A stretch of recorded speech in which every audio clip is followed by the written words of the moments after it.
আপনারা দেখছেন নগর টিভি।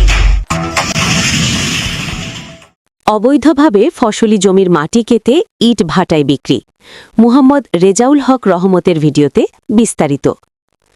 ব্রাহ্মণবাড়িয়ার নবীনগরের নাটঘর ইউনিয়নের কুড়িঘর গ্রামের উত্তর পূর্ব বোয়াইল্লা চকের ৩ ফসলি জমি থেকে অবৈধভাবে ভেকু দিয়ে মাটি কেটে বিভিন্ন ইটভাটায় বিক্রি হচ্ছে।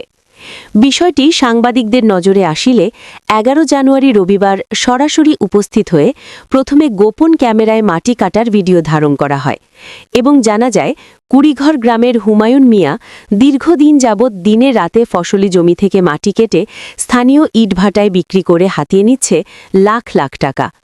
এ বিষয়ে জানতে চাইলে নাম প্রকাশে অনিচ্ছুক একাধিক কৃষক বলেন, হুমায়ুন মিয়া আমাদের সব ফসলি জমি ধ্বংস করে ফেলছে। হুমায়ুন মিয়াকে বারবার অনুরোধ করেও কোনো লাভ হয়নি, বরং উল্টো শুনতে হচ্ছে হুমকি ধামকি। তারা আরও বলেন, এই অবৈধ কাজে স্থানীয় প্রশাসনের কেউ কেউ জড়িত। নবীনগর উপজেলা নির্বাহী কর্মকর্তা ইউএনও মাহমুদুল হাসান বলেন, আপনার মাধ্যমে খবর পেয়েছি, দ্রুতই ব্যবস্থা নেওয়া হবে। ফসলি জমি থেকে অবৈধভাবে ভেকু দিয়ে মাটি কাটার ফলে বাংলাদেশে বড় ভয়াবহ সমস্যায় পরিণত হচ্ছে। এতে কৃষিজমি ধ্বংস হওয়া, কৃষকদের ক্ষতি এবং ইটভাটায় মাটির ব্যাপক ব্যবহার বেড়ে যাচ্ছে।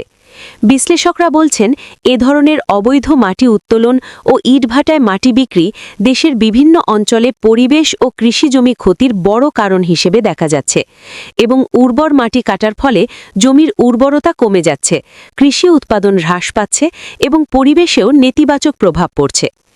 এ বিষয়ে বিস্তারিত জানতে হুমায়ুন মিয়াকে তার মুঠোফোনে একাধিকবার চেষ্টা করেও পাওয়া যায়নি। পরে নাটঘর ইউনিয়ন ভূমি অফিসের নায়েব আনিসুজ্জামানকে বিষয়টি অবহিত করলে তিনি দ্রুত ব্যবস্থা নেয়ার প্রতিশ্রুতি দেন। নগর টিভির সাথে থাকার জন্য আপনাদের সকলকে ধন্যবাদ। দ্রুত নিউজ পেতে নগর টিভির সাথেই থাকুন। আসসালামু আলাইকুম।